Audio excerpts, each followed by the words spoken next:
எல்லாருக்கும் நமஸ்காரம். திருவாரூர் ஆரூர் அருள்ல 2022 இதே திருவாரூர்ல தான் நம்ம கூட்டமைப்பு சங்கத்தை துவக்க விழான்னு நடத்தினோம். உங்க எல்லாரோட ஆதரவுலையும் இங்க தான் ஆரம்பிச்சோம். அது இந்த அளவுக்கு இப்ப வளர்ந்து வந்திருக்கு எல்லாரோட இதுலையும். அதே மாதிரி பாடசாலை முதல்வர்கள்லாம் வந்திருக்கா. பெரியவாளுக்கு முன்னாடி எல்லாம் பேசுற அளவுக்கு நான் ஆகமமோ அதெல்லாம் படிக்கல. ஒரு அனுபவத்துல நான் நம்ம சமூகத்துல ஆரம்பத்துல இருந்து இருக்கேன். காரைக்கால் கைலாசநாதர் கோவில் ஸ்தானிகம், அங்க கோவில் பூஜை பண்ணியிருக்கேன். சிவாச்சாரியாரத்தை பசங்க பண்ற எல்லாமே நானும் கோவில் பூஜை, ஹோமங்கள், கிரக பிரவேசங்கள் பண்றது, அது மாதிரி எல்லா வேலையும் நான் ஒரு எங்க அத்திம்பேரோட எல்லாரோடையும் சேர்ந்து பண்ணியிருக்கேன். அதுக்கப்புறம் வேலை நிமித்தமா என்னால பண்ண முடியல. ஆனால் சமூகத்தை பத்தி நல்லா தெரியும், அந்த ஆழம் தெரியும். எங்க அக்கா அத்திம்பேர் குருக்கள் தான், கோவில் பூஜை பண்ற அத்திம்பேர் தான். அது மாதிரி இருந்தாலும் பாடசாலை முதல்வர்கள் அவெல்லாம் இதுல ரொம்ப வித்வத்து. அவள்கிட்ட படிக்கிற குழந்தைகள்லாம் இப்போ அவ பேசுற ஒரு அரை மணி நேரத்திலேயே உங்களுக்கு நிறைய விஷயங்கள் தெரிஞ்சிருக்கும். அப்பனா அவள்கிட்ட படிக்கிற குழந்தைகளுக்கெல்லாம் எவ்வளவு விஷயம் தெரிஞ்சிருக்கும். நான் எங்க போனாலும் சொல்றது அந்த குழந்தைகளுக்காக தான், இந்த அடுத்த ஜெனரேஷனுக்காக தான் நம்ம இவ்வளவு போராடுறோம். அந்த பசங்கள்லாம் பின்னாடி கடைசியில் உட்காந்துருக்கு. அவள்கிட்டலாம் சொன்னேன், உங்களுக்காக தான்ப்பா இந்த மீட்டிங் போடுறோம். இந்த மாமிகள்லாம் கூப்பிட்டு எல்லாரையும், நம்ம அக்கா தங்க நம்ம சகோதரர் நம்ம எல்லாரையும் கூப்பிட்டு பேசுறோம். இது எல்லாமே இவாளெல்லாம் கூப்பிட்டு மரியாதை பண்ணி அவளை வச்சியும் எல்லாருக்கும் கருத்தெல்லாம் சொல்றோம். இது எல்லாமே கடைசியில எதுக்கு அப்படின்னா, நம்ம சமூகம் வளரணும், நிலைச்சு நிற்கணும். அடுத்த ஜெனரேஷனுக்கு நம்ம தாத்தாக்கெல்லாம் எவ்வளவு மரியாதை இருந்தது, அந்த மரியாதை நம்ம பேர குழந்தைகளுக்கு எல்லாம் கிடைக்கணும். அப்படின்னா நம்ம அந்த பாரம்பரியத்தை மெயின்டைன் பண்ணணும், நம்ம கலாச்சாரத்தை கொண்டு வரணும். இதெல்லாம் நம்ம ஆத்துல எல்லாருக்குமே அப்பா கிட்ட பாசம் உண்டு. அப்பாட்ட பாசம் இல்லாத யாரும் இல்லை. இருந்தாலும் அப்பா சொல்றதை அவ்வளவா கேட்க மாட்டோம். ஆனா அம்மா சொல்றதை கேட்காம இருக்கவே மாட்டோம். நான் எல்லா மீட்டிங்லயுமே சொல்லுவேன், நான்லாம் இந்த அளவுக்கு வளர்ந்து வந்திருக்கேன். இன்னைக்கு ஏதோ சின்ன விஷயம்லாம் பண்றேன்னா அதுக்கு காரணம் கண்டிப்பா எங்க அம்மா தான். அம்மாவோட வளர்ப்புல தான் நான் வந்திருக்கேன். அதே மாதிரி இங்க இருக்கிற ஒரு அம்மாவும் அவ குழந்தைகளை இதே மாதிரி உருவாக்குறதுக்கு கண்டிப்பா சாத்தியம் இருக்கு. சுவாமி அனுகிரகத்துல எல்லாரும் அது மாதிரி பண்ண முடியும். அதனாலதான் நம்ம சிவஸ்திரிகளை முன்னிறுத்தி கூட்டமைப்பு ஆரம்பிக்கும் போது விஜயஸ்ரீ மணியை கூப்பிட்டு மேடையில பேச வச்சோம். ஜெனரலா இன்னைக்கு கூட இப்ப கூட சொல்லிட்டு இருந்தா, இது சிவஸ்திரிகள் மாநாடு, ரொம்ப நம்ம சிவாச்சாரியார்கள் இங்கேயும் டாமினேஷன் உட்காந்துட்டு இருக்கோம், சீக்கிரமா பேசிட்டு கீழே போயிடுவோம், மேடையை உங்கள்கிட்ட கொடுத்துருவோம்னு பண்ணிட்டு எல்லாம் சொன்னேன். இது சிவஸ்திரிகளை நம்ம மோட்டிவேட் பண்ணாதான் நம்ம இது சமுதாய மாற்றம் வரணும். இப்ப நம்ம வெளி ஆளுங்களெல்லாம் பார்த்து நம்மளும் அது மாதிரி இருக்கணும்ட்டு நம்மளோட விஷயத்தெல்லாம் நம்ம ரொம்ப விட்டுட்டு போயிட்டே இருக்கோம். அந்த மாதிரி போகக்கூடாது. அதெல்லாம் நம்ம ரீட்டைன் பண்ணோம்னா, என்னதான் வாத்தியார்கள் ஆசிரியர்கள் சொன்னாலும் நாங்க ஒரு 5 வருஷம் குழந்தைகளுக்கு சொல்லி தருவோம், அதுக்கப்புறம் நாங்க ஒண்ணும் பண்ண முடியாது. அது மாதிரி ஆத்துல அம்மா சொல்லி பழக்க வழக்கத்தை வளர்த்தாதான் அது அந்த குழந்தைகளோட மாறும். மேட்ரிமோனி பத்தி கூட நிறைய எல்லாரும் சொன்னா. அதனால இங்க சிவஸ்திரிகள் என்ன பண்ண போறோம், எப்படி இது மாற்றங்கள் கொண்டு வர போறோம். நம்ம ஆத்து புள்ள குடிமி வச்சிருந்தா அவனுக்கு பொண்ணு கொடுக்க மாட்டேங்கிறாங்க போது எவ்வளவு கோபம் வருது உங்களுக்கு. அதே மாதிரி நம்மத்துல இருக்கிற பொண்ணை மட்டும் நம்ம எப்படி கொடுக்காம இருக்க முடியும். அதனாலதான் நான் உங்க எல்லாரையும் ஒரு இடத்துல சேர்த்து, உங்களுக்கு என்ன ப்ராப்ளம் அவளுக்கு பண்றதுல நீங்கக்குள்ள பேசிங்க. யாராவது மேடையில பேசணும்னாலும் பேசலாம். இன்னைக்கு மதியானம் ஒரு டிராமா பண்ண போறா. அண்ணாலாம் சாஸ்திரம் பத்தி நிறைய சொன்னா, தர்மம் பத்தி, ஸ்ரீ தர்மம் இதெல்லாம் என்ன பண்ணணும்னு சொன்னா. இதை நான் ஒரு டிராமாவா பெர்ஃபார்ம் பண்ண போறா. ஏன்னா என்னதான் சொன்னாலும் காதல கேட்டா ஆமா அண்ணா சூப்பரா பேசினார் அப்படின்னு சொல்லிட்டு போயிடக்கூடாது. அது மனசுகளை உள்ள போகணும். அதுக்கு ஒரு டிராமாவே பெர்ஃபார்ம் பண்ணலான்னு இவெல்லாம் ஏற்பாடு பண்ணியிருக்கா. நம்ம கூட்டமைப்பு ஆரம்பிக்கும் போதே நான் சிவஸ்திரிகள் முக்கியத்துவம் கொடுத்தேன். எனக்கு நிறைய எதிர்ப்புகள் இருந்தது. அதாவது சில சிவஸ்திரிகளே எனக்கு ஃபோன் பண்ணி சொன்னா, அண்ணா இதெல்லாம் வேலைக்காகுமா, நீங்க ரொம்ப எல்லாருக்கும் முக்கியத்துவம் கொடுக்குறீங்களே அப்படின்னு சொன்னா. போன வருஷம் கும்பகோணம் சிவஸ்திரிகள் சங்கமத்தை அதை நடக்கிறதுக்கு ஏகப்பட்ட தடைகள் இருந்தது. அதெல்லாம் தாண்டி இங்க மேடையில் இருக்கிற அந்த நம்ம ஒருங்கிணைப்பாளர்கள் எல்லாரும் ரொம்ப கஷ்டப்பட்டு நான் சொல்லிட்டேன் அதை செய்யணும் சக்சஸ்ஃபுல்லா. இதை நம்ம எப்பயுமே ஒரு வெற்றியை பண்ணி காமிச்சாதான் அதை பலன் தெரியும் அவளுக்கு. நம்ம சும்மா சொன்னா யாருக்கும் புரியாது. அந்த மாதிரி கும்பகோணத்துல அந்த சங்கமம் சிறப்பா நடந்ததுனால அடுத்த வருஷமும் கண்டிப்பா பண்ணணும்னு சொல்லிட்டு இந்த வருஷம் இங்க இங்கே பண்ணுறோம். எல்லாரும் என்ன வந்து ரொம்ப சொன்னா அண்ணா பண்றாருன்னு நான் நிஜமாவே சொல்றேன். நான் ஒரு மோட்டிவேஷனாக தான் இருக்கேன், ஒரு இன்ஸ்பிரேஷன், ஒரு மோட்டிவேஷன் எல்லாருக்கும். இந்த திருவாரூர்லயே இங்க இருக்கிற சிவஸ்ரீகள்ல ஒரு 4 பேர் வந்து கிட்டத்தட்ட ஒரு 6 மாசமா அண்ணா நாங்க ஒரு சின்ன மீட்டிங் போட்டுக்கிறோம்னா எங்களுக்கு இங்க யாரெல்லாம் இருக்கானே தெரியாது, நாங்க வந்து பொம்நாட்டிகளா வந்து நாங்கெல்லாம் வந்து ஒரு குட்டியா ஒரு மீட்டிங் போடுறதுக்கு ஒரு பர்மிஷன் கொடுங்க நானும் ஒரு 6 மாசமா கேட்டுட்டு இருக்கா. அவளுக்கு வந்து அதுல என்னென்ன தடைகள் என்ன சிக்கல்கள் அதெல்லாம் நம்ம ஆராய்ச்சி பண்ண வேண்டாம். நான் என்ன சொன்னேன், நீங்க என்ன பண்ணி ஒரு சின்ன மீட்டிங் உங்களோட மகளிர் சங்கமே திருவாரூர்ல பண்ணுவோம் அப்படின்னு சொல்லி என்னோட சிவஸ்ரீகள் எப்படி சிவாச்சாரியர்கள் அட்மின் டீம் இருக்காலோ அது மாதிரி சிவஸ்ரீகள்ல ஒருங்கிணைப்பாளர்களும் ஒரு அட்மின் டீம் வச்சிருக்கா. அவெல்லாம் வெரி பவர்ஃபுல், களம் இறங்கி வேலை செய்வா, எல்லாம் போய் எல்லாம் பண்ற மாதிரி நம்ம சமுதாயத்துல இருக்கிறதாலே அது மாதிரி சமூகத்தின் மேல் அக்கறையா களம் இறங்கி ஆத்துல குழந்தைகள் இருக்கா, வாத்துக்காரர் இருக்கா, அவளுக்கும் ஆத்துல எல்லாருக்கும் வேலை இருக்கு. அவள்தான் திட்டு வாங்கிட்டு சங்க வேலை பார்த்துட்டு அது மாதிரி ஒரு ரொம்ப கமிட்டடா அவெல்லாம் இருக்கா. அவளோட உதவியில இந்த 4 பேரு இன்னைக்கு இப்படி ஒரு திருவாரூர்ல ஒரு சங்கமா நடத்திருக்கா அப்படின்னா அவ 4 பேரை வந்து இந்த அளவுக்கு நம்ம கூட்டமைப்புல இருக்கிற நிர்வாகிகளும் சிவஸ்ரீகள் ஒருங்கிணைப்பாளர்களும் எல்லாரும் வந்து துணையா இருந்து இதை நடத்தி வச்சிருக்கா. அதே மாதிரி அவ வந்து என்னோட பொறுப்பு இதுல என்ன 4 பேர் சேர்ந்து ஒரு சின்னதா ஒரு மீட்டிங் தான் போடணும்னு கேட்டிருந்தா.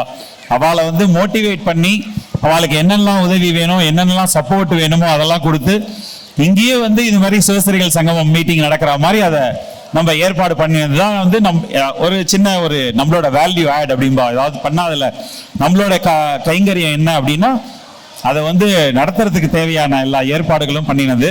திருவாரூர்ல நடக்கிறது எப்பயுமே எனக்கு ரொம்ப சந்தோஷம். அத்திப்பிலியூருங்கிற கிராமம் தான் எங்க அம்மாவோட அப்பா சிதம்பர குருக்கள் அவரோட ஊரு. அவர் வந்து அந்த காலத்துல அந்த கிராமமே அவரோட சொந்தம், கோவில் எல்லாம் இருந்ததுன்னு சொல்லுவா. அதனால இந்த திருவாரூர்னாலே எனக்கு கொஞ்சம் ஆத்மார்த்தம். நீங்க திருவாரூர்ல இந்த ஃபங்க்ஷன் நடக்கிறது இங்க வந்திருக்கிறவால கிட்டத்தட்ட 3/4 பேர் எங்க அம்மா வழியிலயோ அல்லது ஆத்துக்காரி வழியில சொந்தங்கள் எல்லாரையும் பார்த்தேன். ரொம்ப ரொம்ப சந்தோஷம்.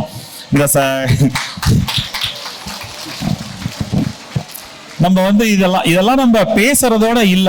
அண்ணா கூட சொன்னா நம்ம ஏதோ மீட்டிங் போட்டு பேசிட்டு போற விஷயம் கிடையாது, நான் விட மாட்டேன். அது மாதிரி பாலாமணி அண்ணா வந்து அந்த அனைத்து சங்க மாநாடு நடத்தினோம். அதுல வந்து பாலாமணி நான் சொன்னா இது மாதிரி குழந்தைகளுக்கு நாங்களும் மேட்ரிமோனி வச்சு ஜாதகத்தை கொடுத்து போன் பண்ணி அவளுக்கு என்னென்னவோ பண்ணி பாக்குறோம், எதுக்குமே வந்து வரமாட்டேங்கிறா. அப்படியே வந்தாலும் சொல்ல மாட்டேங்கிறா நம்ம கிட்ட கல்யாணம் ஆயிடுத்துன்னு. இந்த மாதிரி நிறைய சிக்கல்கள் இருக்குன்னு அண்ணா சொன்னார், இது மாதிரி ஒரு சுவாமிகிட்ட நம்ம பிரார்த்தனை வைப்போம்ட்டு. நம்மளால முடியாத விஷயத்த சுவாமிகிட்ட சரண்டர் பண்ணுவோம், அம்பாள் அனுகிரகத்துல எல்லாம் நடக்கும்னா அண்ணா அதை வந்து செயலாக்கம் பண்றதும் வந்து அவ்வளவு ஈஸி இல்லை. நம்ம சங்கங்கள் இருக்கு, இருந்தாலும் எல்லா சங்கத்திலையும் பிரச்சனை என்னன்னா எல்லாரும் ரூமுக்குள்ள 4 செவத்துக்குள்ள உட்காந்து வாட்ஸ்அப்ல மெசேஜ் போட்டுட்டே இருக்கலாம். அது சூப்பர் இது சூப்பர் ஃபார்வர்ட் மெசேஜ் எல்லாம் பண்ணலாம். ஆனா களம் இறங்கி எல்லாரையும் ஒரு இடத்துல கொண்டு வந்து இந்த மாதிரி எக்ஸிகியூஷன் பண்றது இருக்கே ரொம்ப கஷ்டம். எல்லா சங்கத்திலையும் கஷ்டம். நம்ம கூட்டமைப்புல அந்த டீம் இருக்கா, அவெல்லாம் வந்து போன ஏஜிஎம் மீட்டிங் நடந்தது போன வாரம் சென்னையில. அதுல சொன்னா அண்ணா எங்களை எல்லாம் போட்டு வறுத்தெடுக்கிறார் அப்படின்னு சொன்னாங்க. அதே மாதிரி சிவஸ்ரீகளையும் நான் வந்து ரொம்ப அவெல்லாம் பாராப்பட இல்லைன்னா இந்த மாதிரி நடத்தவே முடியாது, ரொம்ப கஷ்டம். இதை யாராவது வேலை செய்யணும்ல. நம்மலாம் வரோம் ஸ்பெக்டேட்டரா வரோம், வந்து எல்லாத்தையும் பார்த்து சந்தோஷப்பட்டு போறோம். ஆனா இதை செயலாக்கம் பண்றதுக்கு வந்து உழைப்பு நிறைய இருக்கு பின்னாடி. அவெல்லாம் அந்த உழைப்பை கொடுக்குறா. நம்ம வந்து இவாளை வந்து சும்மா இவாளை வந்து இந்த வேலை செய்யறதுக்கு மட்டும் இங்க வச்சில்ல, இவாளை வந்து நம்ம கூட்டமைப்பு சங்கத்துல ஒருங்கிணைப்பாளர்களா கொண்டு வந்திருக்கோம், நிர்வாகிகளாகவும் சில மாவட்ட லெவல் நிர்வாகிகளாகவும் கொண்டு வந்திருக்கோம். நம்ம வந்து ஆதிசேவர் குரல்னு அண்ணா சொன்னார், ஆபீஸ்ல வேலை செய்யற பசங்கள்லாம் நம்ம குறுக்கலாத்து பசங்க தான், உங்க ஜாதகம் வெளியில ஆளுகளுக்கு போகாது, ஜாதகத்தை வந்து அவாதான் ரெஜிஸ்டர் பண்றா, அவாதான் அந்த சாஃப்ட்வேரே டெவலப் பண்ணிருக்கா, அவாதான் அந்த டேட்டாவை மேனேஜ் பண்றா, அவாதான் உங்களுக்கு பார்த்து கொடுக்குறா, எல்லாமே அவாதான் பண்றா. அந்த மாதிரி டீமை வந்து நான் வந்து ஆரம்பத்திலேயே வந்து சிவஸ்ரீகள் அதுல ஒரு என்ன சொல்றது பப்ளிக் ரிலேஷன்ஷிப் ஆஃபீஸர் பாலா அது மாதிரி உங்கள்ட்ட எல்லாம் பேசுறதுக்கு ஒரு 3 சிவஸ்ரீகளை நாமினேட் பண்ணி அவளை வச்சுதான் அந்த மேட்ரிமோனியை டிரைவ் பண்றோம். அதே மாதிரி ஆதிசேவர் குரல்ங்கிற புஸ்தகம் அது மோஸ்ட்லி சிவஸ்ரீகளோட கான்ட்ரிபியூஷன் தான் நிறைய இருக்கு. இப்போ யூடியூப் சேனல்லையும் அவள் தான் வந்து மேனேஜ் பண்றா. இது மாதிரி அவளுக்கு நிறைய பொறுப்புகள் கொடுத்து அவளை ஊக்குவிச்சு, அவள் ஏதோ நம்ம வந்தா காஃபி கொடுக்கணும் சாப்பாடு போடணும், ஆக்ஷன் போடணும், அந்த மாதிரி வேலை மட்டும் கிடையாது. நீங்கள்லாம் நேற்றுக்கு ராஜாபட்டர் விசேஷத்துக்கு போயிருந்தோம் அவரோட மணி விழாவில். அங்கே வந்து நம்ம சமுதாயத்தில் இருக்கிற டாக்டர்ஸ், ஆடிட்டர்ஸ், அப்புறம் வந்து லாயர்ஸ், அட்வொகேட், வக்கீல், அவளெல்லாம் கூட்டு மரியாதை பண்ணான். அதுல கிட்டத்தட்ட பாதி பேர் வந்து லேடிஸ் தான், நம்ம சமுதாயத்தில் இருக்க பொம்நாட்டிகள் தான். ஸோ நம்ம சமுதாயத்தில் அவ்வளோ டேலண்ட் இருக்கு, அவ்வளோ திறமைகள் இருக்கு. அதை ஏன் நம்ம யூஸ் பண்ணக்கூடாது? நாங்களாம் இப்போ கம்பெனி வச்சு நடத்துறோம், அமெரிக்காவில் சாஃப்ட்வேர் கம்பெனி வச்சு நடத்துறேன், இந்தியாவில் 2-3 இடத்துல இருக்கு. இதெல்லாம் வந்து யாருக்கு பொட்டென்ஷியல் இருக்கோ அவள்கிட்ட தான் அந்த வேலையை கொடுத்தாதான் அந்த ப்ராஜெக்ட் சக்ஸஸ்ஃபுல்லாக போகும். அந்த மாதிரி நான் பார்த்ததுல சிவஸ்திரிகளுக்கு தான் அந்த பொட்டென்ஷியல் இருக்கு. பொட்டென்ஷியல் நிறையவே இருக்கு. இப்போ இவெல்லாம் பண்றது ரொம்ப கம்மி. இது வந்து ஒரு சாம்பிள். இது இன்னும் நிறைய பண்ண வேண்டி இருக்கு. நம்ம சமுதாயத்துல ஒரு பெரிய பிரச்சனை எல்லாரும் என்ன சொல்றா, பினான்சியலா நம்மளாம் பேக்வேர்ட்ல இருக்கோம், பினான்சியலா இன்னும் நம்ம டெவலப் ஆகல. இன்னும் இதெல்லாம் கண்டிப்பா சிவஸ்திரிகள் மூலமாகவும் பினான்சியல் சப்போர்ட்லாம் கொண்டு வரலாம். நிறைய ப்ராஜெக்ட்ஸ் வச்சிருக்கோம் நம்ம அட்வான்ஸா. ஆனா அதுக்கெல்லாம் போறதுக்கு முன்னாடி நம்ம எல்லாம் ஒற்றுமையா இருக்குமா, நம்மளுக்குள்ள ஒரு ஒருங்கிணைப்பு இருந்தாதான் இதெல்லாம் கொண்டு போக முடியும். அது தவிர ரீச் இருக்கணும். இப்ப நேத்தி கூட யாரோ ஒன்று சொன்னா, அண்ணா நீங்க நிறைய பண்றீங்க, ஆனா அது கடைமடைக்கு போய் சேர்றதா அப்படின்னு கேட்டா ஒரு 5% 10% தான் நான் போய் சேர்றது அப்படின்னு ஒருத்தர் எங்கிட்ட ஒரு கம்ப்ளைண்டா சொன்னார். நான் சொன்னேன், ஆனா அப்படிதான் என்ன பண்றது, நம்ம அந்த ரீச் ஆற வரைக்கும் இந்த பிரச்சனைகள்லாம் இருக்கும். அதனாலதான் எல்லா மாவட்டத்திலையும் சிவஸ்ரீகள் வந்து ஒருங்கிணைப்பாளர்களா இருக்கணும். நான் அவள்கிட்ட ஹேமா மணி, கல்யாணி மணி, சுமதி மணி எல்லாம் சொல்லிட்டே இருப்பேன்.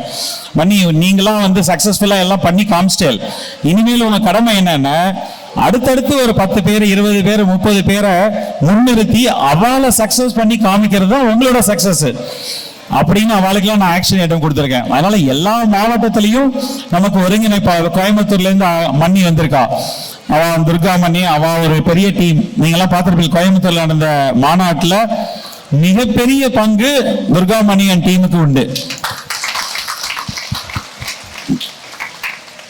ஒரு காரியம் பண்ணோம், நம்ம ஆத்துலயே ஒரு ஃபங்க்ஷன் பண்ணோம். இப்ப அண்ணாவே ஒரு ஹோமம் பண்றதுக்கு அண்ணா ரமேஷ் அண்ணா கூப்பிட்டாலே மண்ணி வருவா.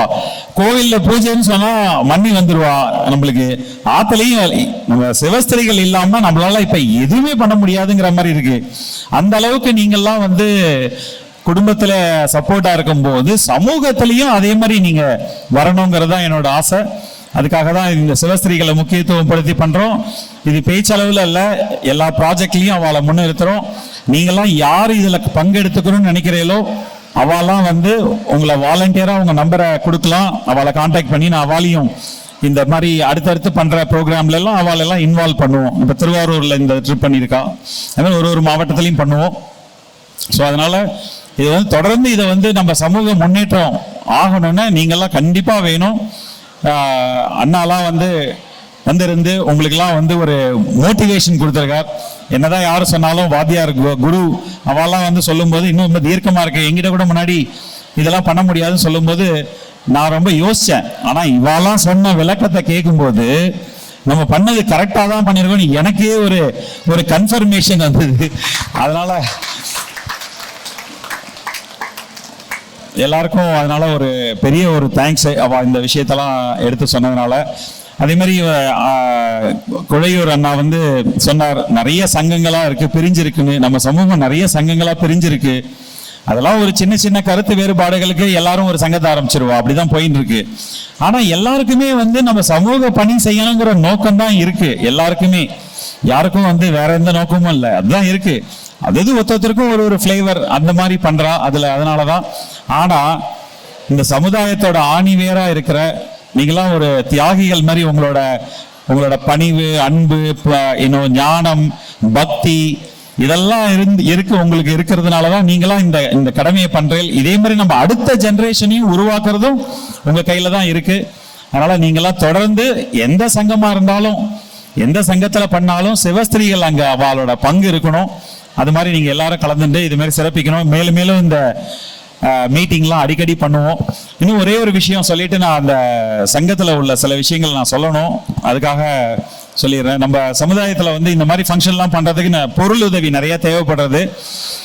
அதை வந்து இப்போ வந்து எப்படி பண்றோம்னா எல்லாரும் டொனேஷன்ஸ் தான். நம்ம சங்கத்துல வந்து யாரையும் ஃபோர்ஸ் பண்றதில்ல, பைசா கொடுக்கணும்னு யாரையும் கேட்கக்கூடாது அப்படிங்கறத ஒரு இல்லைன்னா வந்து ஏதாவது ஒரு காரணம் வச்சு வசூல் பண்றது வந்து ஒரு இதா இருக்கு சங்கங்கள்லங்கிறதுனால அது மாதிரி பண்ணக்கூடாது. ஆனா வாலண்டியரா அவாலா கொடுத்தா நன்கொடைகள் வாங்கிக்கலான்ட்டு அது மாதிரி பண்ணினாலும் நம்ம பெருசா ப்ராஜெக்ட் பண்ண முடியாது அப்படிங்கிற மாதிரிலாம் இருக்கு. அதனால நம்ம சங்கத்துல வந்து ஏற்கனவே ஒரு சந்தா வந்து 150 ரூபான்னு போட்டிருக்கா. அதுவும் வந்து மாவட்ட நிர்வாகிகள் வந்து அவளா நிர்வாகம் பண்றதுக்கு ஒரு ஃபண்ட்ஸ் வேணும்னு சொல்லி பண்ணியிருக்கா.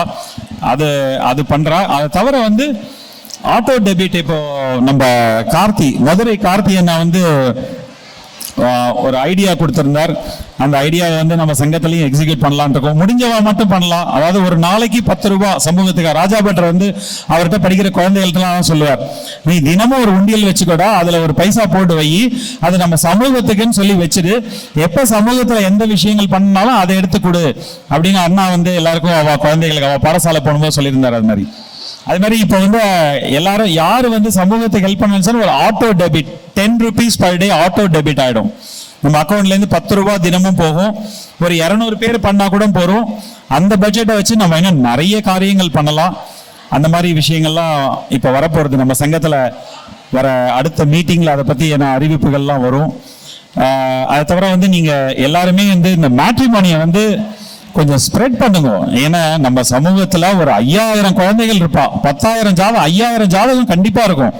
நம்ம கிட்ட இருக்கிறது வந்து ஒரு 700 800. நானே கேட்டுட்டு இருப்பேன், என்னப்பா அது 700 800 900க்கு மேல போக மாட்டேங்கிறதுன்னு. காரணம் வந்து நம்மளுக்கு அதோட வேல்யூ தெரியல. இப்ப நம்ம ஒண்ணு செய்யறோம்னா அதோட மதிப்பு தெரிஞ்சாதான் அவளுக்கு அதுல ஒரு இன்ட்ரெஸ்ட் வரும். இந்த மேட்ரிமோனிங்கிறது வந்து நான் சும்மா பெருமைக்காக சொல்ல, இந்த சாஃப்ட்வேர் டெவலப்மெண்ட் அதை வந்து பேக் ஆஃபீஸ் இங்க இவாலாம் இருக்கா, படிச்சு ஆஃபீஸ்ல வேலை செய்யறவாலாம் இருக்கா, அவளுக்குலாம் நல்லாவே புரியும். ஒரு சாஃப்ட்வேரை மெயின்டைன் பண்றது, பேக் ஆஃபீஸ் சப்போர்ட் பண்றதுன்னு ஒரு டீமே இருக்கு. கிட்டத்தட்ட வருஷத்துக்கு 15 லட்சத்துல இருந்து ஒரு 18 லட்சம் வரைக்கும் ஒரு வருஷத்துக்கு செலவாருது. இப்போ 3 வருஷமா ரன் ஆகிருக்குன்னா எவ்வளவு செலவாயிருக்குன்னு பாருங்க அதுக்கே. ஆனா நம்ம வாங்குறது வந்து 500 ரூபாய், 3 மாசத்துக்கு 1000 ரூபாய். அது கூட நான் ஃப்ரீ பண்றது கூட ரெடியா இருக்கேன். நம்மளுக்கு வருமானத்துக்காக பண்ணல, நம்ம சமூகத்துக்கு சர்வீஸ்க்காக தான் பண்றோம். அதுல யாருக்காவது பாதகங்கள் இருந்தா சொல்லலாம். இதை யூஸ் பண்றதுல ஏதாவது பாதகங்கள் இருந்தா ஃபீட்பேக் கொடுங்க, உங்களோட கருத்துக்களை சொல்லுங்க, மாத்தி அமைக்கலாம். ஆனா இந்த மேட்ரிமோனி வந்து நம்ம சமுதாயத்துக்காக நீங்க நிறைய பேர் நிறைய மேட்ரிமோனில போய் நிறைய பைசாலாம் செலவு பண்ணி நிறைய பேர் என்கிட்ட சொல்லியிருக்கா. அதே மாதிரி நம்ம ஜாதகம்லாம் முன்னாடி சொன்னா குருக்கள் மேட்ரிமோனி அது இதெல்லாம் போட்டா எல்லாம் வெளில போயிருது. நாங்க வந்து பெண்கள் ஜாதகத்தை மட்டும் நாங்க ஜாக்கிரதையா வச்சுக்கிறோம், கொடுக்கறது இல்லை. ஏன்னா அவளுக்கு ரொம்ப தொல்லை பண்றா. எல்லாரும் ஜாதகம் ஒன்ஸ் போயிடுச்சுன்னா எல்லாரும் வாத்துக்கு வந்து ரொம்ப ப்ரெஷர் பண்றான்னு. பெண்கள் ஜாதகத்தை மட்டும் நான் ப்ரொடெக்ட் பண்றேன். பட் பையங்க ஜாதகம்லாம் ஓப்பனா இருக்கு. அதனால நீங்க வந்து அதை மேட்ரிமோனியும் யூஸ் பண்ணிக்கணும். நம்ம கல்யாண மாலை மாதிரி மத்தியானம் ஜாதகம் வது வரன் இன்ட்ரோடக்ஷன்லாம் பண்ண போறா. கொஞ்சம் நீங்கள்லாம் இருந்து அதெல்லாம் எப்படி நடக்கிறது, அதில் என்ன நல்லது கெட்டது இருக்குன்னு பார்த்து ஃபீட்பேக் கொடுங்க. நம்ம பாலாமணி அண்ணா சொன்ன மாதிரி வர 29 30 வந்து நம்ம சமுதாயத்தில் யார் யாரெல்லாம் மேட்ரிமோனியில் ஜாதகம் ரெஜிஸ்டர் பண்ணி கல்யாணம் ஆகாமல் இருக்காளோ கிட்டத்தட்ட 150 ஜாதகத்துக்கு மேலே 37 வயசுக்கு மேலே இருக்கா. 37 வயசுக்கு மேலே உள்ளவா நம்ம சிவாச்சாரியர் குழந்தைகள் 150 பேர் இருக்கா. என்ன பண்றது நாங்க? இது காரணம் யாரு? நாம தான். நாம அந்த டைம்ல விட்டுடுறோம். பல காரணங்களை சொல்லி ஏதோ தள்ளி போய் கிட்டத்தட்ட 37 வயசுக்கு. அதனால அவளுக்கெல்லாம் வந்து நம்மளால என்ன பண்ண முடியும்னு தெரியல. அதனால சுவாமிக்கு நம்ம வந்து ஹோமம் பண்றோம்.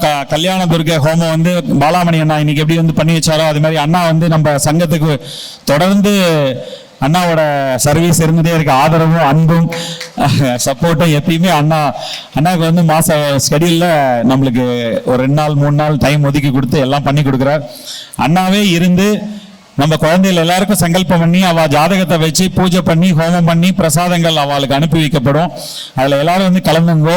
எவ்வளோக்கு எவ்வளோ நம்ம ஜபம் ஜாஸ்தி பண்றோமோ அவ்வளோ அம்பாள் அனுகிரகம் நமக்கு கிடைக்கும். அதனால எல்லாரும் வந்து ஜபத்துல கலந்துங்கோ. இந்த நிகழ்ச்சியை நல்லபடியா பண்ணி கொடுங்க. நான் இந்த ட்ரிப் வந்து ஒரு சின்ன அப்டேட் மட்டும் கொடுத்துட்றேன். இந்த தடவை வரும்போது ஒரு ஒரு 10-15 மீட்டிங் வரிசலா இருந்தது. நான் சில விஷயம்லாம் உங்க எல்லாத்தையும் ஷேர் பண்ண முடியாது.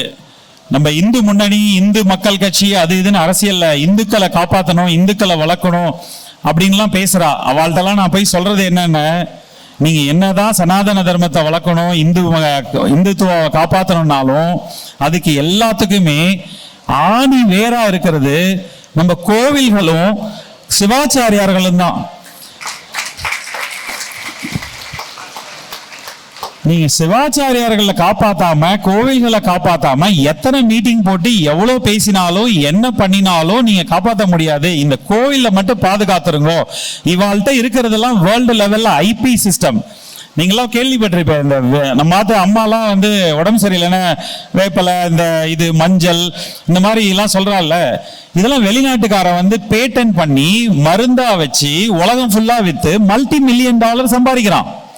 இப்ப இவாள்கிட்ட இருக்கிற ஆகமத்துல இருக்கிற அந்த என்ன சொல்றது, அதுல உள்ள ரகசியங்கள், எப்படி வந்து ஒரு ஆத்மா வந்து இந்த ஜனனம் ஆறது, அந்த ஆத்மா எப்படி முக்தி அடைகிறது, இந்த இந்த இதை வந்து அப்படியே ஃபுல்லா அவளுக்கு தெரியும், ரகசியம் தெரியும் அவளுக்கெல்லாம். அவெல்லாம் கோவில்ல பூஜை பண்றா, ஏதோ ஹோமம் பண்றா அப்படிங்கிற லெவல்ல இல்ல. இவளுக்கு அந்த ஆகமத்துல வந்து அதுல உள்ள எல்லா விஷயங்களும் இருக்கு. நாம தான் கேட்கறது இல்ல, நாம தான் அதுக்கு ஒரு முக்கியத்துவம் கொடுக்கறது இல்ல. அவளுக்கு அந்த அவள்கிட்ட சீக்ரெட் இருக்கு, சீக்ரெட் ரெசிபி ஆஃப் லைஃப். இதை வந்து வெளிநாட்டுக்கார நம்மள்ட்ட ஆகம புஸ்தகம்லாம் இல்ல, ஜெர்மனில இருக்கு ஆகம புஸ்தகங்கள்லாம்.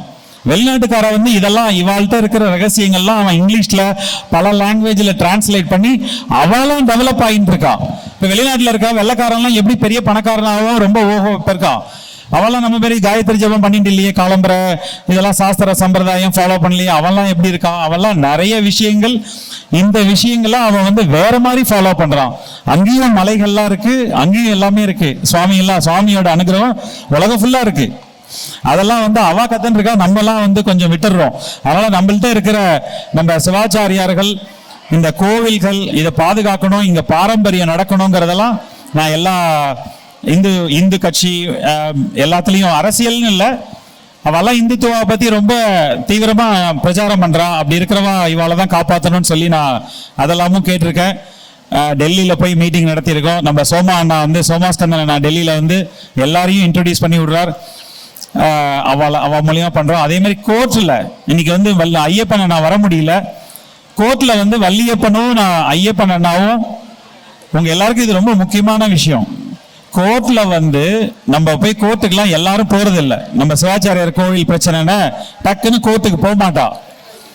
ஒருத்தர் 2 பேர் தைரியம் உள்ளவா, அவளுக்கு ஆள் இருக்கிறவா போவா, எல்லாரும் போக மாட்டா. ஆனா நம்ம சமுதாயத்துக்காகவே ஹை கோர்ட்ல ஒரு 30 கேஸ் இருக்கு, சுப்ரீம் கோர்ட்ல ஒரு 6 கேஸ் போட்டு இந்த அனைத்து ஜாதி அர்ச்சகர் ஆகலாங்கிறத வந்து ஸ்டே ஆர்டர் வாங்கி வச்சிருக்கோம். அப்பாயின்மெண்ட் லெட்டர் கொடுத்தது செல்லாது அப்படிங்கிறத வாங்கி வச்சிருக்கோம். இதெல்லாம் வந்து ஒரு பெரிய இது வந்து கண்டிப்பா வந்து சுவாமியோட அனுகிரகம் நம்மளுக்கெல்லாம் இருக்கு அப்படிங்கிறத காட்டுறது. நம்ம பெரியவா பண்ண புண்ணியங்கள்லாம் நம்மளை இன்னும் காப்பாத்தின்னு இருக்கு. நம்ம சிவாச்சாரியர்களே பல பேர் பரார்த்த பூஜையே ஆத்மார்த்தமா பண்றா நிறைய பேர். அந்த மாதிரி மனுஷால நம்ம சமுதாயத்துல இருக்கா அப்படிங்கிற, அதுவும் சிவஸ்திரிகள்லாம் உங்களுக்கு நாங்களாம் இவாலாம் எவ்வளவு பேசினாலும் இதுல நிறைய விஷயங்கள் உங்களுக்கு தெரிஞ்சிருக்கும் ஏற்கனவே. இதெல்லாம் எங்களுக்கு தெரியாதா அப்படிங்கிற மாதிரி உங்க ஃபேஸ்ல நிறைய பேரை பார்த்தனா. நீங்கெல்லாம் வந்து விஷயம் தெரிஞ்சு சைலண்டா இருப்பேன். இந்த இதுல ஸ்ரீமத் பாகவத்துல சொல்லுவா, ரிஷிலாம் நிறைய பேர் உட்காந்து ஹோமெல்லாம் பண்ணிட்டு இருப்பா. கிருஷ்ணர் அங்க வரத்துக்கு முன்னாடி இந்த ரிஷி பத்னி எல்லாம் வந்து அவன் வந்து கிருஷ்ணா கிருஷ்ணா உனக்கு இது பிடிக்கும் அது பிடிக்கும்னு பண்றானே, அவளுக்கெல்லாம் ஃபர்ஸ்ட் முக்தி கொடுத்துடுறா. அப்புறம் தான் ரிஷிகள்டே கிருஷ்ணர் போறாரும்பா. அது மாதிரி நீங்களாம் வந்து சிவாச்சாரியர்களோட அட்வான்ஸா நாலேஜ் இருந்தாலும் அமைதியா இருந்து அதை வந்து நீங்க கடைபிடிக்கிறீர்கள். இதே மாதிரி பண்பும் பணிவோட நம்ம அடுத்த ஜென்ரேஷன் இருக்கணும். அவளுக்கும் இதெல்லாம் நல்ல பழக்கம் சொல்லி கொடுத்து நம்ம சமுதாயம் நிலைச்சிருக்கணும். நான்லாம் வந்து வெளிநாட்டிலேருந்து பார்க்குறேன், நம்ம சமுதாயம் அழிஞ்சிட்டு வருது. நம்ம சமுதாயத்தில் இருக்க குழந்தைகள் நிறைய பேர் வெளிநாடு போனவாலாம் வேற ஜாதியில கல்யாணம் பண்றா. நம்ம மதம் விட்டு போயின்னு இருக்கா. நிறைய விஷயங்கள் நம்ம ஆத்துல நடக்கிற வரைக்கும் அந்த பிரச்சனை நமக்கு தெரியாது. அதனால அந்த மாதிரி அங்கங்க ஒரு சில்லு உடஞ்சி போயின்னு இருக்கு. அதெல்லாம் இழுத்து பிடிச்சி நிப்பாட்டணும், இதை அப்படி விட்டுறக்கூடாது அப்படிங்கிற ஒரு ஆதங்கத்துலதான் நான்லாம் வந்து என்னோட வேலையெல்லாம் விட்டுட்டு, அண்ணா சொன்ன மாதிரி நான் அமெரிக்கால எவ்வளோ சுத்தின்னு இருக்கலாம், எவ்வளோ விஷயங்கள் பண்ணலாம், அதெல்லாம் எனக்கு அவ்வளோ இதாக தோணலை. ஏன்னா நம்ம இது கண்ணுக்கு நேராக தெரியறது, உங்களுக்குலாம் தெரியாது. என்னோட டாக்டர் சொல்லுவாரு, டயபெட்டிஸ் டாக்டர் சொல்லுவாரு, வந்து கொதிக்கிற தண்ணியில தூக்கி ஒரு தவளையை போட்டோம்னு வச்சுங்களேன், டக்குன்னு அது ஜம்ப் பண்ணி வெளில வந்துடும். ஆனா ஒரு தண்ணியில ஒரு தவக்கலையை போட்டு லேசா சூடு வச்சுட்டே இருந்தீங்கன்னு வச்சுங்க, சூடு கொஞ்சம் கொஞ்சமாக ஏற ஏற அது என்னவோ ஒன்றும் நடக்கலைன்னு நினச்சிக்கும். அதை வந்து என்ன பண்ணுன்னா அப்புறம் வந்து ஒரு ரொம்ப ஜாஸ்தி சூடு வந்தோடனே அதால் ஜம்ப் பண்ணணும்னு பார்க்கும், ஆனால் ஜம்ப் பண்ண முடியாது, ஏன்னா அதில் உடம்போட எனர்ஜி போயிடும். அதுமாரி சுகர் வந்ததுன்னா தெரியாது, அதுலேருந்து மீள முடியாது அதுக்கப்புறம். அதுமாரி நம்ம சமுதாயத்தை கொஞ்சம் கொஞ்சம் கொஞ்சமாக அழிச்சுன்னு வராங்க, நமக்கே தெரியாது. அதனால் அதுலேருந்து நம்மளை காப்பாற்றிக்கணுன்னு என்னதான் சிவாச்சாரியர்கள் பெரியவாலாம் எவ்வளோ அவாலாம் சொன்னாலும் அதை பாதுகாக்கிறது மிகப்பெரிய பொறுப்பு உங்கள் கையில் தான் இருக்குங்கிறது என்னோட நம்பிக்கை. அதனால் நீங்கள்லாம் வந்து நம்ம சமுதாயத்துக்கு நல்லது நடக்கணும். நீங்களும் சமுதாயத்தை பற்றி யோசிக்கணும். எல்லாம் நிறைய பேர் அது மாதிரி பண்ணுறா, அது மாதிரி பண்ணணும். பெரியவாலாம் சொன்ன தர்மத்தெல்லாம் ஃபாலோ பண்ணணும். பாலாமணி என்ன சொன்னால், தர்மம் வந்து பண்ணலைன்னா பாவமாகும், பாவம் வந்து சாபமாகும், அதுக்கப்புறம் அதனால் வர பிரச்சனைகளுக்கு நம்ம பரிகாரம் தேடி போகணும். அது மாதிரிலாம் இல்லாமல் நம்ம வந்து தர்மத்தை ஓரளவுக்கு முடிஞ்ச அளவுக்கு நமக்கு தெரிஞ்ச நாலேஜில் உள்ள தர்மத்தை ஃபாலோ பண்ணி நம்ம சமுதாயம் நல்லா இருக்கணும்னு கேட்டுக்கிறேன். வந்த பெரியவா எல்லாருக்கும் என்னோட நமஸ்காரத்தையும் தெரிவிச்சுக்கிறேன். சிவஸ்திரிகள் எல்லாருக்கும் என்னோட பெரிய நமஸ்காரம். இந்த நிகழ்ச்சியை இந்த அளவுக்கு சிறப்பாக நடத்தின்னு இருக்கிற இந்த கோஆர்டினேட்டர்ஸ் இருக்காதான், இவாலாம் பல கஷ்டங்கள் ராத்திரி பகலாக கஷ்டப்பட்டிருக்கா, அவளுக்கும் என்னோட நன்றியை என்னோட தெரிவிச்சுக்கிறேன். தேங்க்யூ எல்லாருக்கும், நமஸ்காரம். இன்னைக்கு வந்து ஒரு சின்ன ஒரு டிஃபரன்ஸ், கணேஷன்னா சுமக்கல் வார்மிங் ஆயின்னு இருக்கு. நீங்களாம் பார்த்துருக்க, வெயில் வர வர ஜாஸ்தி ஆயின்னு இருக்கு. நம்மளால முடிஞ்ச அளவுக்கு எவ்வளோ மரங்கள்லாம் நட முடியுமோ, எங்கெல்லாம் பண்ண முடியுமோ பண்ணணும். அந்த விஷயத்த நம்ம இவ்வளோ பேர் வந்திருக்கோம், எல்லாருக்கும் ஒரு மரக்கன்று செடி கொடுத்து நீங்கள் போய் ஆற்றுல நட்டுக்கிற மாதிரி ஏற்பாடு பண்ணியிருக்கா அண்ணா. இந்த சங்கமத்தோட ஞாபகார்த்தமாகவும் அதை வந்து நம்ம ஆற்றுல போய் நடணும்ட்டு எல்லாருக்கும் போகும்போது செடி கொடுப்பா. நான் பாடசாலை ஆசிரியர்களுக்கு மேடையில் ஒரு மரக்கன்று கொடுக்கணும்னு கேட்டுக்கிறேன். நன்றி, நமஸ்காரம்.